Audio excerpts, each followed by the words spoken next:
So this installation video is going to be a full demonstration of how to set up all the kit. Everything from the little tag reader, the RFID reader, to the cloud printer, which is the star printer you'll receive, the OXO thermal printer, and the actual OXO Onyx 190 here. So we'll step through this from the very beginning. None of this stuff has been switched on or plugged in. You can see all the little cable ties still on here. Thermal printer rolls and this wrapper, so it's all fresh. You'll need at least a 4-plug adapter to plug it all in. So that's what we're going to do first of all. We're going to plug it all in. So get all your plugs in for the units. I should have taken some of the cable ties off in prep, but here we go. So let's take off these. Yeah, so get it all plugged in already. You say you'll need at least 4, depends on how many bits you've got, but there we go. So that's plugged in. They should all be kettle leads as well, so that should be pretty obvious. So we've got those 3 are plugged in for now. And let's start with this one. This is the simplest one. Yeah, so you get your power lead. This is all pretty simple, to be honest. Just a case of plugging it in and turning it on. All we're really going to show you is where to plug these bits in, the extra bits. But I mean, it is literally plug and play, a lot of it. Once it's all set up, we'll run a separate video on how to install the printer driver for the thermal printer. And the most complicated part probably is this little cloud printer, because it needs to go onto the network. So again, we'll run a separate video on that. But this one is just about plugging it all in. So at the back of this unit here, there's a number of things you can take off actually. So this back unit comes off. So it's just pulled off like that. That unit comes off, and you'll see there's a couple of ports, USB ports in here, serial ports. And the only ones you really probably need here are the USB ports. You can leave the back off for now. That's fine. You'll also see that there's a if I just bend that back a little bit, there's a section here, so that comes off as well, so you can pull that off. You can take them off, and in here, the actual power adapter for this goes in the back here. Yeah, so just plug that in. You can worry about putting backs on later, so let's get that plugged in, and then stand it back up again. Yeah, this thing tilts as well, so it's got a full movement on that side of things. And then just plug it in. Very, very simple. Make sure it's on at the plug, which it is. And then at the very bottom here, the very bottom is a little silver button which you can press, and you'll hit bleep. And there we go, it's on. Right. So while that's booting up, we'll plug the little thermal printer in. So again, unravel the cables.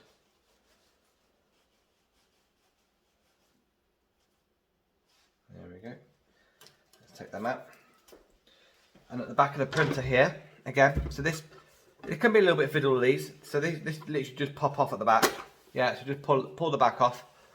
And again, you'll see in here there's a number of connections. So the square end of the USB port, yeah, you plug that into the back of the printer. It could be a bit fiddly, it's a bit tight. Make sure the cables come out one of the side entrances or side exits, just so when you put the back on it sits flush. Again, the same with the power adapter. Let's take these off. Very, very simple, just plug it all in. Nothing too complicated here. This thing here has like a flat bottom bit here. That goes to the back, so it sits flat. It can again be a little bit fiddly. Yeah. So that sits, as long as the flat bit's at the back, it will go in. And then you can stick the back bit back on again. So the little bits on the bottom here go towards the bottom, and that just clicks back into place. Yeah. So these two are plugged in. Then all you need to do is take the USB side, yeah, so the USB side here, and then the back of the screen where we took the back off here, plug it into one of the USB ports there. So plug that in there. It doesn't really matter which one you go into, as long as it's in one of them. And then we take the other end and we're going to plug it into one of the power cables. Yeah. You hear that thing bleep? It's bleeping all the time now. It's because we haven't got any paper in it. Yeah. That's what'll happen. Might just... Let's just turn it off for now. Right, so we'll turn it off for now, just to get the paper in it. And once we'll put the paper in it, we'll turn it back on again. Yeah, so there's a little button on the front here. Yeah, which will take the top bit off. So you pull that forward, and the... Hang on. 2 hands for this. Yeah, so that bit comes out on the front. You'll see a bit of paper inside, which I'll take out now. But when you get these new, you get a bit of paper inside. This is almost like their configuration sheet, so they know it's working on a self-test. You then take the paper. I'm sure you've used many thermal printers before, so pretty straightforward. Thermal printer paper always comes out in the direction that you want the paper to come out, right? So this paper is always going to fold outwards and downwards, right? So, and they only print on one side. So if you ever put it in and it doesn't print, it's because it's on the wrong side. Just turn it over.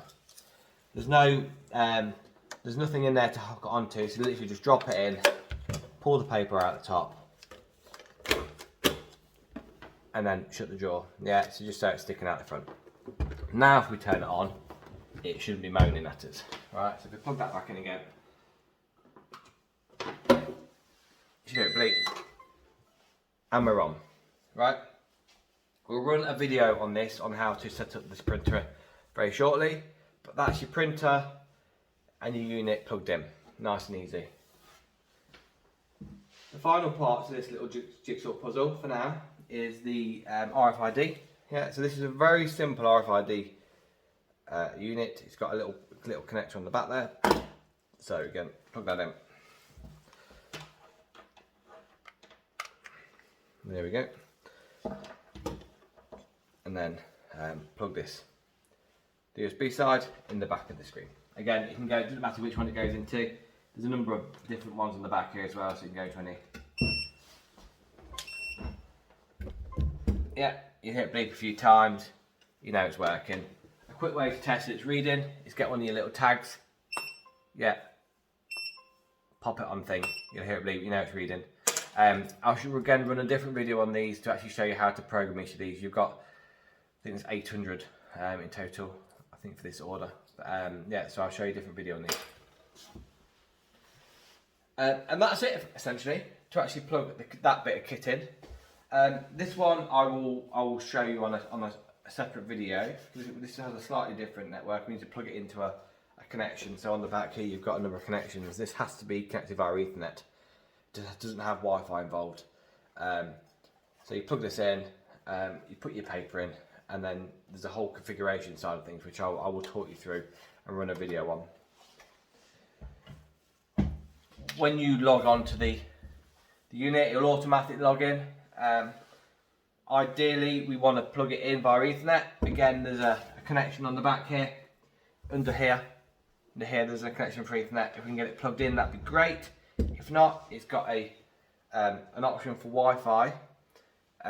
We have to send out a dongle to use Wi-Fi. So if you need Wi-Fi, let me know and we can get you one sent. But it's under the proviso. I think we're connecting via Ethernet on this one. So plug that in, and you'll notice at the bottom here where this little Ethernet connection option is here, that will go to a square to say it's been connected, and then you're ready to go. You'll see a little icon on the front here, which is our software icon, and you can run that. Again, we'll run a separate video to show you how that works.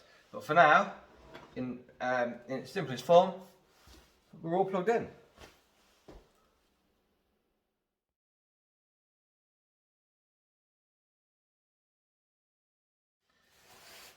So this video is going to be about how you connect the Onyx 190 OE terminal to the network.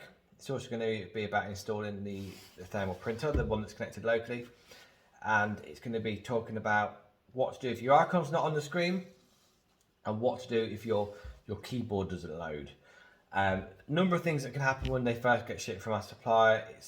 It's all set up on our systems, but sometimes things happen in transit. So there's things that we can do. just to make sure it's all set up properly for you. So first of all, we need to get it connected. So what you'll get is an Ethernet cable from your IT department, which will be patched into their network. And all you simply do is at the back of here, there's a little port you plug it into. You'll see ours is flashing, seems to light flashing. That's how you know it's got a connection. If it's not flashing, then speak to IT and make sure they're patched in properly. You'll notice that mine's connected at the bottom here. Now, usually I wouldn't do that. I'd actually pat it in through the back. I'd feed it in through here and out through the middle bit here and then down, just to keep all the cables nice and tidy. That's how I'd do it. So once it's in, you'll notice that the and down here, your little red cross has disappeared. So therefore, we know it's got a connection, which is good. So first thing to check is, does that icon exist?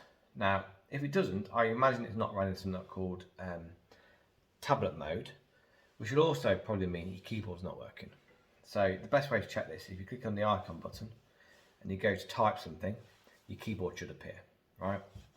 If it doesn't appear, you click on the little settings option in here and then go to the home button and go to system and then click on the tablet option and make sure that when I sign in, use tablet mode is set. And when this device automatically switches tablet mode on or off, make sure you don't ask me and always switch. Make sure they're done and then click on the little Windows button, the power button, and give it a reset, right, a restart. That will force it into tablet mode each time you log in, right? Again, if your icon doesn't exist in here, you'll see it under all apps, right? You can hold your finger on it and click on pin to start, and that will put it onto your dashboard. So that's that. If you ever want to close any of the icons down, there's a little icon down here which kind of shows you everything which is running. You can close things down. Yeah. Once it's on, again, you can run this to see that it's actually going to load up. And yes, it is. You can zoom this in and out based on your preference. So 3 little dots top right here. You'll notice there's like a plus and minus. You can zoom it in, zoom it out. I think 75% is usually pretty good. One thing to also note, if you're going to the print option, at the minute, we don't have any printers, right? So there's a couple of things we need to do here. First of all, we're going to set the printer, and then we're going to set the system up to auto print, right? So you haven't got the print dialog box. So we can close this down now. And we're going to click on your search box, and we're going to type file. We're going to go and find the actual drivers. So click on the File Explorer. And you're going to click on this PC, yeah, and click on your local drive, and you'll see an option that says driver at the top. So go into driver, go into thermal printers, go into the TP85-90, and then the Windows driver, and then run this. So just double click it. It will say, do you want to run it? So click yes.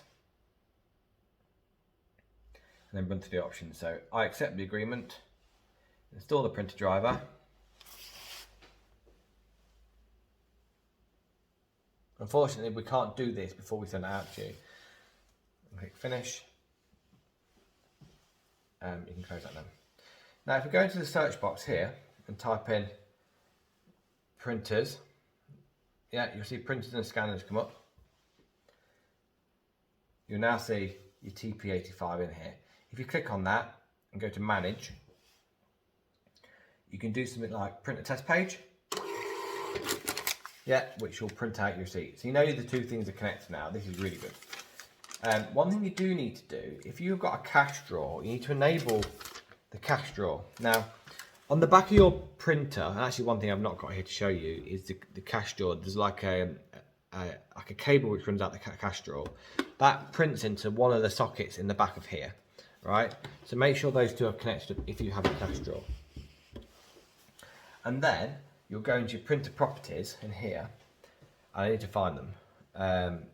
In here somewhere, there'll be an option to actually, yeah, so yes, there we go. So let me show that again. So you go into your properties, go into preferences, go into advanced, and there's a cache drawer option. Yeah. and pulse, buzzer, command, buzzer.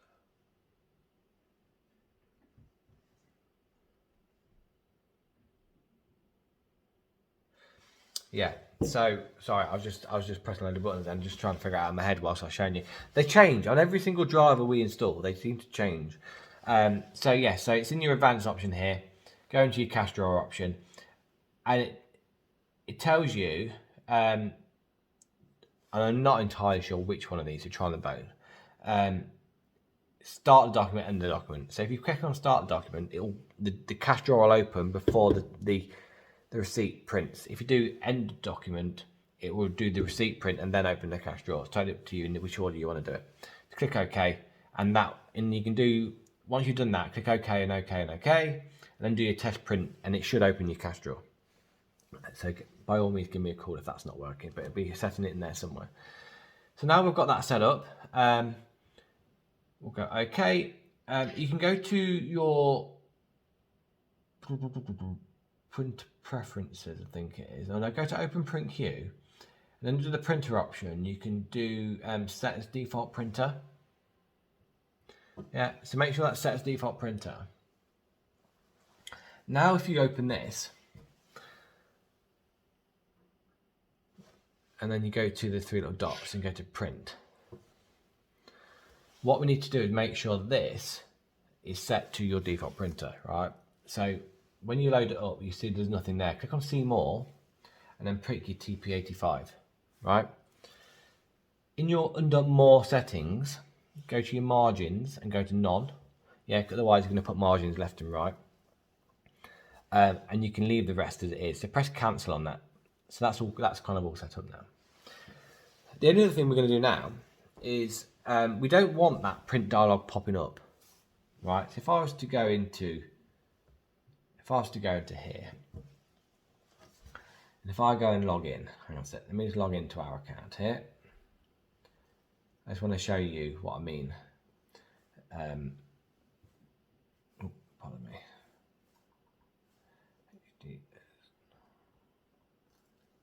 This is our test account. Obviously, I'll send you your account details separately. Sorry.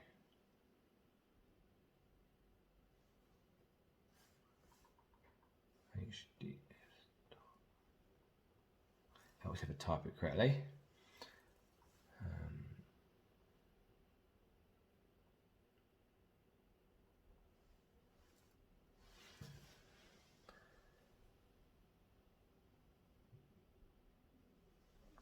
If I go to our EPOS, give me a second to load.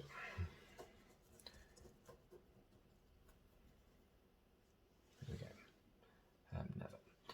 Go into our EPOS here,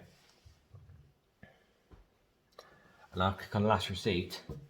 It will load up the print dialog box. Right. We will kind of want that to auto hide, else it's another button you have to press. Right. So some places like it. Some people like the print dialog button popping up. Some people don't. Most people don't. So what we can do, we can turn it off. So if we close this, wait. So, and then if you click on the search box here and type in EPOS, and then where is that? You'll see open file location in here. We can then hold our finger down on it and go to properties, and you'll see a big long number here highlighted in the middle. Right, so click on it anywhere and just go to the very end. Right, just go to the very end of that long string, put a space. We're going to put a dash, so two dashes, a kiosk, then another dash, and then printing. Yeah, so that's a space, dash, kiosk, printing. And what this is going to do, this is going to force the system into what's known as kiosk mode. So you won't get the dialog box. So if I close that, give it an apply and run that from here,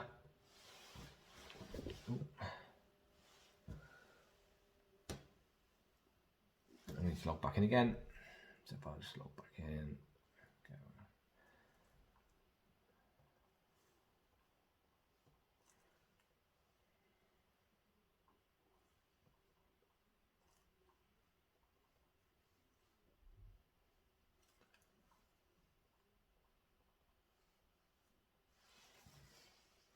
Yeah, so that's going to log in.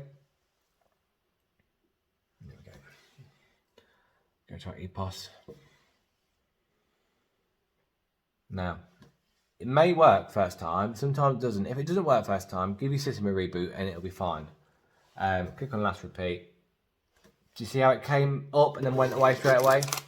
And you get receipts out. So that's now all set up. It won't ever ask you for another print option again. It'll automatically print out. Your little logo a bit at the top, everything you need to know is on there as well. The system is set to not auto print. So if you want a receipt out, just press the last receipt button. We can auto print, but we're trying to save valuable paper. And we will find that with all we do. Where we can, we try not print, but the option is there if the customer wants it. So that's your thermal printer set up now, ready to go. You're connected up, you've got your keyboard, it's installed. So there we go, all good to go. Next video I'm going to do is on how to connect the thermal printer. So we'll do that one next. Thank you.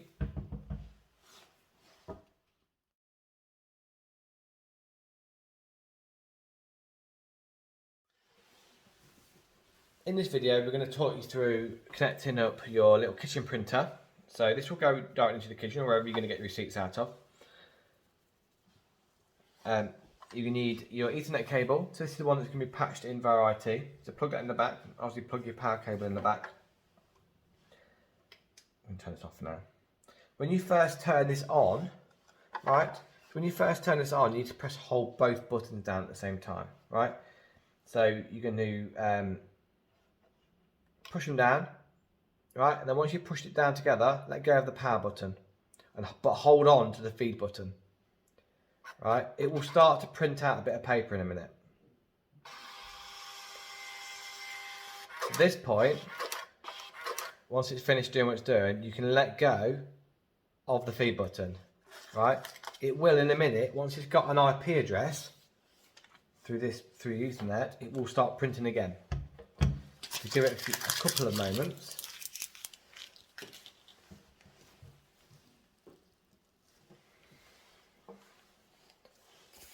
There we go. This is basically just saying that it's working. And then your final bit of paper here is going to have your IP address. Right, so this is how we know it's connected up. You can just discard these, unfortunately. That's got your flash information from the device. This is your connection details. If you've got an iPhone or you want to talk to this directly because it's got Bluetooth enabled, you can print to it directly. And then this is your network configuration. At the very bottom here, it tells you how to talk to this thing here, right? So what you'd now do on your PC or any PC connected to the network, you'll go on to Chrome or whatever your browser is, ideally Chrome. And you'll type the IP address here into the browser. So if I go to 192.168.136, yeah. That's now loaded up the configuration for this printer. It tells you what the login details by default are. So the login details by default are public, so username is root and password is public. Now, IT might want to change that, and that's fine. Make sure you record that. Make sure it is recorded somewhere because it is a nightmare to change once you change it away. So if I go to login, type in root and public.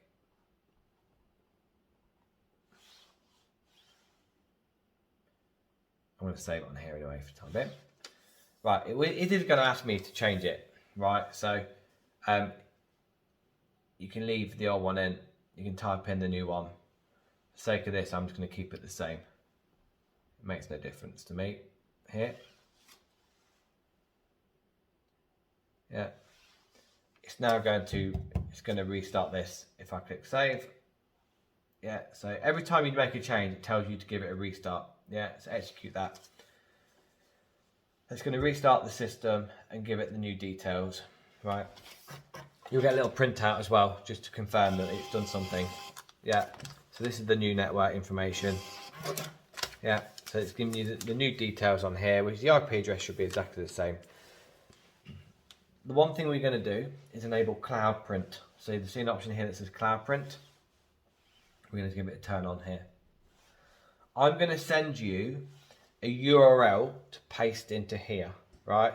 So this would be a specific URL for the venue or the event or the place it's going to go into.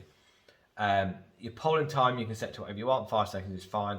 You don't need to set your username and password. You click submit, and that is ready, right? All that is going to do once you click submit and you enter that address is it's going to sit there looking at an address on our server every 5 seconds. And every time we send something to that address or that location, this is going to print up on it, pick up on it and print it. Simple as that, nothing more to it. As long as you don't need to keep these, you can get these out at any point by holding the 2 buttons down. But that's as simple as it is. IT might want to lock it down a little bit with a nice secure password. But apart from connecting to a location and reading the text file which we send to it, it's doing nothing else. So that's that. So that's that setup then. So that's a very simple setup for that really. There is a little bit more to it, which is why I say it's more complicated, but it's not too complicated. And we're all ready to go really. I'll do another video next on how we set up the tags for this. Yeah. All this is doing essentially is as you tap, writing a number onto the screen, and all we're doing is capturing that number, putting it to an account and allowing them to pay on it. But we'll talk you through that in a separate video. So we've got your print set up, we've got your cloud print set up, your terminals now set up. We just need to connect your card terminal. All right, so I'll do another video for that now.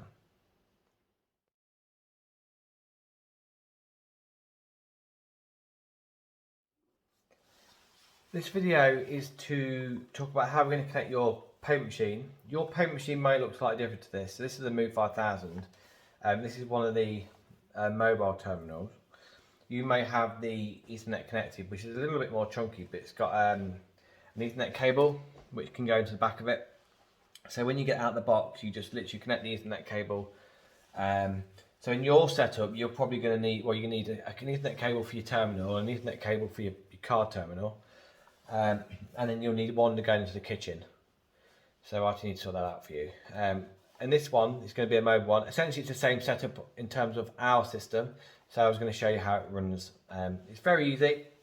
So you get them and you turn them on.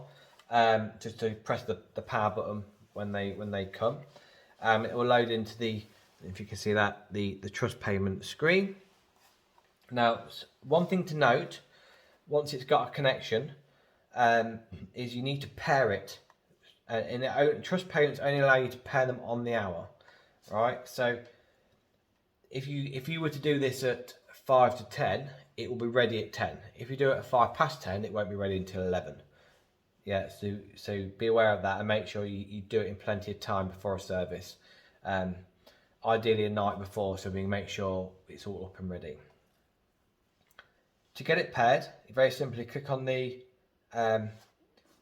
little dots on here, and then you'll see one that says, well, first of all, we need to make sure it's got a connection. So you'll click on the handshake button here, and it'll be processing.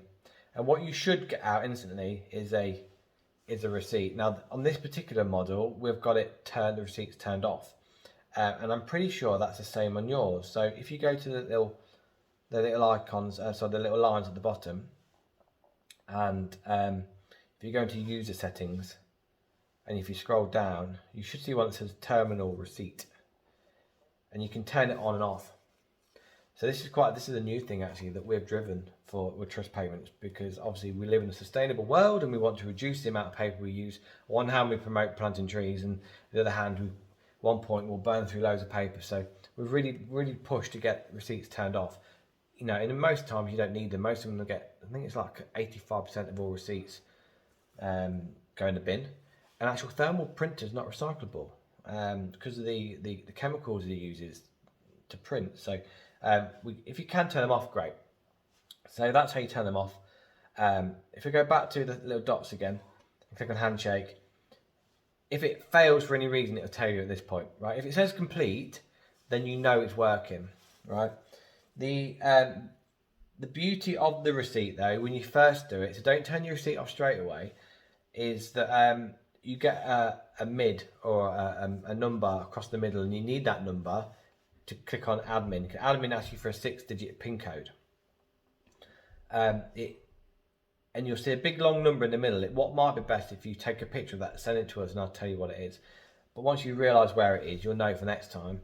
It's a big long number in the middle of the receipt, and then it's the last 6 digits of that number. It generally starts with 06 or 05. I'm not sure what it will be in Malta. For the purpose of this one, it's I think it's 666 if your number doesn't work, it will be 666 or 999999. Oh, this one's incorrect. So it's got to be the 9991. 999999. Yeah, you'll see an option here that says pair with POS. So make sure you do that. Yeah, and that's it. So just leave that now. What you'll notice is a little icon up here. You've got one which is connected. You'll have one which has got a little red on it, which is like, this has currently got no paper in it. So it will come up with no paper. You've got a connection icon. Ours is Wi-Fi, but yours will be a little, you can't see it, but yours will be a connected icon. And you've got one little dots next to it. Now, if yours got a line through it, it means it's not paired. Right, so what we need to do, we need to wait for it to get paired. And as I said, it pairs on the hour. Right, so if that line has disappeared, then it's all ready to be used. Right, so all we need to do now is make sure the details on the back are added into our system. So if we log in now, here we go. If I log in, this is obviously our test site again. You log in with obviously your details.